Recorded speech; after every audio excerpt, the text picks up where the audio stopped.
இது ஃபர்ஸ்ட் மலேசியாவின் செய்திகள் உங்களுக்காக.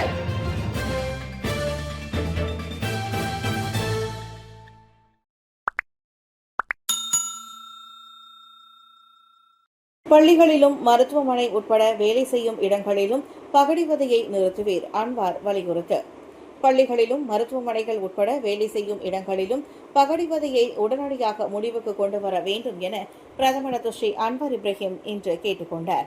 உடல் மற்றும் உளவியல் ரீதியான துஷ்பிரயோகம் விவகாரத்தில் அரசாங்கம் எந்தவொரு சமரசம் அல்லது விட்டுக் கொடுக்கும் போக்கை கொண்டிருக்காது என பிரதமர் துறையின் மாதாந்திர கூட்டத்தில் உரையாற்றிய போது அவர் தெரிவித்தார்.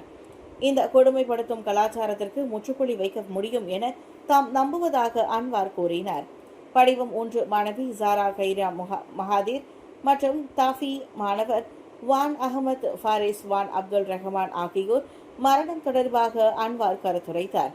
ஜூலை 16ஆம் தேதி சபாவில் பாப்பரில் உள்ள தனது பள்ளி விடுதியின் 3வது மாடியிலிருந்து விழுந்ததாக கூறப்படும் ஜாரா மறுநாள் அதிகாலை 4 மணி அளவில் மயக்கமடைந்த நிலையில் காணப்பட்ட அவரது மறுநாள் எலிசபெத் அரசியார் மருத்துவமனையில் இறந்தார். ஜாராவின் மரணம் குறித்த விசாரணை இம்மாத இறுதியில் தொடங்கி செப்டம்பர் மாத தொடக்கத்தில் முடிவுறும் என எதிர்பார்க்கப்படுகிறது. புகித் காயு ஹிதாம் எல்லை சாவடியில் இந்திய பிரஜைகள் உட்பட 8 வெளிநாட்டவர்களுக்கு அனுமதி மறுப்பு. புகித் காயு ஹிதாம் எல்லை வழியாக மலேசியா வந்திறங்கிய 8 பேருக்கு கெடா குடிநுழைவுத் துறையின் ஒத்துழைப்புடன் AKPS எனப்படும் எல்லை கட்டுப்பாட்டு மற்றும் பாதுகாப்பு நிறுவனம் நுழைவு மறுப்பு நோட்டீஸை வழங்கியுள்ளது.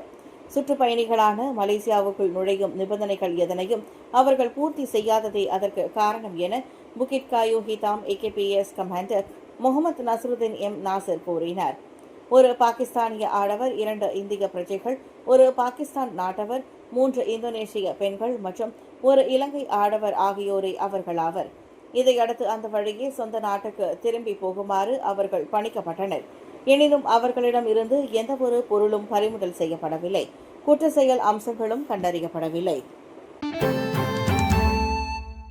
சிங்கப்பூரில் இனி மின் சிகரெட் பயன்பாடு போதைப் பொருளுக்கு இணையான குற்றம். சிங்கப்பூர் பிரதமர் மின் சிகரெட்டுகள் அல்லது வேப்பிங் பயன்பாட்டை போதைப் பொருளுக்கு இணையான பிரச்சினையாக கருதி கடுமையான தண்டனைகள் நிர்ணயிக்கப்படும் என்று சிங்கப்பூர் பிரதமர் லாரன்ஸ் வாங் தெரிவித்துள்ளார். பெரும்பாலான வேப்பிங் சிகரெட்டுகளில் எட்டோமிடேட் போன்ற ஆபத்தான போதைப் பொருட்கள் இருப்பதால் இந்த நிலைமை எதிர்காலத்தில் மேலும் மோசமடையக்கூடும் என்றும் அவர் கூறியுள்ளார். மின் சிகரெட்டுகளை புகைப்பவர்கள் அதனை நிறுத்துவதற்கு அரசாங்கம் வழி அமைக்கும் என்றும் மறுவாழ்வு அளிக்கும் திட்டங்களை முன்னெடுக்கும் என்றும் அறியப்படுகின்றது. பள்ளிகள், உயர்கல்வி நிறுவனங்கள் மற்றும் நாடு தழுவிய அளவில் அமலாக்கத்தை அரசாங்கம் தீவிரப்படுத்தும் என்றும் ஒரு பெரிய பொது கல்வி பிரச்சாரத்தை தொடங்கும் என்றும் வாங் மேலும் கூறினார். கெமின்சே சீன பள்ளியில் சுயநினைவன்றி கிடந்த தலைமை ஆசிரியை மரணம். நெகிரி செம்பிலான் கெமின்சேவில் சீன ஆரம்ப பள்ளியில் நேற்று சுயநினைவன்றி கிடந்த தலைமை ஆசிரியை மரணமடைந்தது உறுதி செய்யப்பட்டுள்ளது. 44 வயது மதிக்கத்தக்க அம்மாது சம்பவத்திற்கு முன்பாக பள்ளியில் நடைபெற்ற தொழில் முனைவோர் தின கொண்டாட்டங்களில் கலந்து கொண்டார். உடல் நலம் சரியில்லாததால் பின்னர் தனது அலுவலகம் அறையில் அவர் ஓய்வெடுக்க சென்றார்.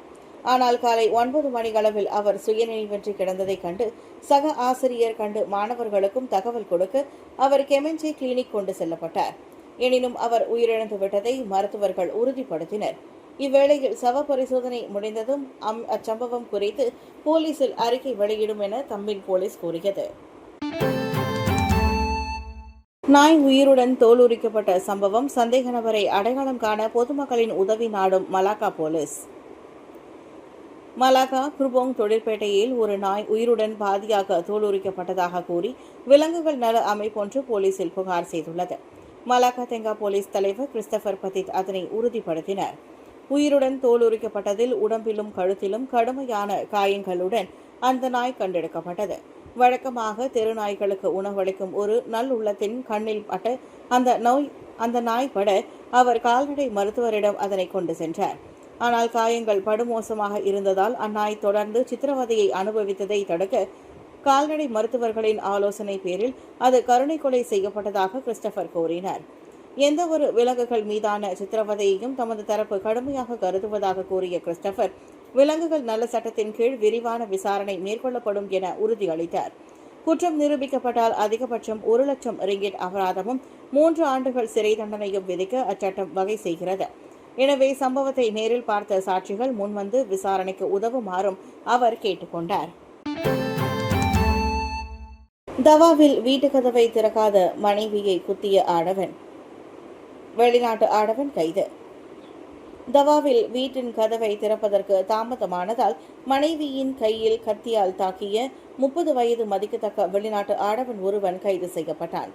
சந்தேக நபர் 50 வயது மதிக்கத்தக்க தனது மனைவியின் இடது கையை குத்தியதால் வலி மற்றும் சிராய்ப்பு ஏற்பட்டுள்ளது என்று போலீசார் தெரிவித்துள்ளனர். பின்னர் பாதிக்கப்பட்டவர் போலீசில் புகார் அளித்ததை அடுத்து போலீசார் சந்தேக நபரை கைது செய்ததென்று தவாவ் துணை காவல்துறை தலைவர் சாம்பியோன் பியூ தெரிவித்தார். இந்த வழக்கு குற்றவியல் சட்டம் மற்றும் குடிவரவு சட்டத்தின் கீழ் விசாரிக்கப்பட்டு வருவது குறிப்பிடத்தக்கது. இந்நிலையில் குடும்ப வன்முறை என்பது ஒரு கடுமையான குற்றம் என்றும் இதுபோன்ற செயல்களில் ஈடுபடும் எவரிடமும் காவல்துறை சமரசம் செய்யாது என்றும் அவர் மேலும் எச்சரித்தார். வெற்றியடைந்த 24 மணி நேர இடைவிடா நேரலை மலேசிய சாதனை புத்தகத்தில் இடம் பிடித்தது எய்ம்ஸ் பல்கலைக்கழகம். மலேசிய சாதனை புத்தகத்தில் இடம்பெறும் முயற்சியாக எய்ம்ஸ் பல்கலைக்கழகம் மேற்கொண்ட 24 மணி நேர நேரலை வெற்றிகரமாக நிறைவு பெற்றுள்ளது. சனிக்கிழமை காலை 8 மணிக்கு தொடங்கிய அந்த யூடியூப் நேரலை எந்தவொரு தொழில்நுட்ப கோளாறும் இல்லாமல் நேற்று காலை சரியாக 8 மணிக்கு முடிவுக்கு வந்தது. எய்ம்ஸின் ஃபேஸ்புக், இன்ஸ்டாகிராம், டிக்டாக் பக்கங்களிலும் அது ஒளிபரப்பானது. 24 Hours of Excellence எனும் அந்த நேரலை கல்வி ஆராய்ச்சி பணிகள், சமூகத்துடனான தொடர்பு ஆகியவற்றில் எய்ம்ஸ் பல்கலைக்கழகத்தின் 24 ஆண்டுகால சாதனைகளை கொண்டாடும் வகையில் மேற்கொள்ளப்பட்டது. சுங்கைப்பட்டாணியில் தீயில் 2 வீடுகள் அழிந்தன. ஆடவன் கைது. சுங்கைப்பட்டாணி சுங்கை லலாங்கில் கம்புங் பாருவில் நேற்று மாலை ஏற்பட்ட தீ விபத்தில் 2 வீடுகள் அழிந்தன. இந்த சம்பவத்தில் தீ விபத்து ஏற்பட்ட பகுதியில் 40 வயது மனநலம் பாதிக்கப்பட்ட ஆடவர் ஒருவரை காயம் எதுவும் இன்றி தீயணைப்பு துறையினர் மீட்டனர்.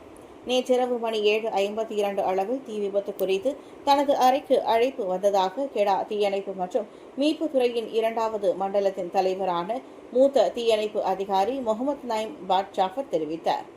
தீ விபத்து இரவு 8:25 மணிக்கு வெற்றிகரமாக கட்டுப்படுத்தப்பட்டு இரவு 11:46 மணிக்கு முழுமையாக அணைக்கப்பட்டது. தீ விபத்துக்கான காரணம் மற்றும் இழப்புகள் குறித்து விசாரணை நடைபெற்று வருகிறது. இதனிடையே தீ விபத்து தொடர்பான விசாரணைக்கு உதவுவதற்காக தனது துறை ஒருவரை கைது செய்துள்ளதை குவாலமுடா மாவட்ட போலீஸ் தலைவர் துணை கமிஷனர் ஹானியன் ரம்லான் உறுதிப்படுத்தினார். ஜாவி டோல் பிளாசா பகுதியில் உத்தரவை மீறி போலீசாரை மோத முயன்ற லாரி ஓட்டுநர் கைது. கடந்த சனிக்கிழமை ஜாவி டோல் பிளாசா பகுதியில் ஓப் பெர்சாட்டு மற்றும் ஓப் சாம்சங் ஜலனான் நடவடிக்கையின் போது போலீசாரின் உத்தரவை மீறி கவனக்குறைவாக லாரியை செலுத்தியதோடு மட்டுமல்லாமல் பணியிலிருந்த அதிகாரியை மோத முயன்ற லாரி ஓட்டுநர் போலீசாரால் கைது செய்யப்பட்டார். 2 டிப்பர் லாரிகள் சந்தேகத்திற்கிடமான முறையில் ஓடியதை கவனித்து அவற்றை நிறுத்த உத்தரவிட்ட போது இச்சம்பவம் நடந்ததென்று செபரங்பிறை செலத்தான் மாவட்ட காவல்துறை தலைவர் ஜனவரி சியோவோ தெரிவித்தார். அந்த 2 லோரிகளில் ஒன்றை ஓட்டி வந்த உள்ளூர் ஓட்டுநர் சிவப்பு சிக்னலை மீறி சென்று பிரதான சாலைக்கு வேகமாக செல்வதோடு பணியிலிருந்த ஒரு போலீஸ் அதிகாரியை முயன்றுள்ளார். பின்னர் ரோந்து கார் பிரிவு உதவியுடன் ஜாலான் சுங்கை தான் கம்போங் லாடாங் பகுதியில் சந்தேக நபர் பிடிபட்டார். ஆரம்ப விசாரணையில் அந்த ஓட்டுநரிடம் ஓட்டுநர் உரிமம் மற்றும் சரக்கு வாகன உரிமம் இல்லாதது கண்டறியப்பட்டது குறிப்பிடத்தக்கது. மேலும் லாரியின் சாலை வரி காலாவதி ஆகியிருந்ததும் காப்பீடு மட்டும் செல்லுபடியாக இருந்ததும் தெரியவந்தது.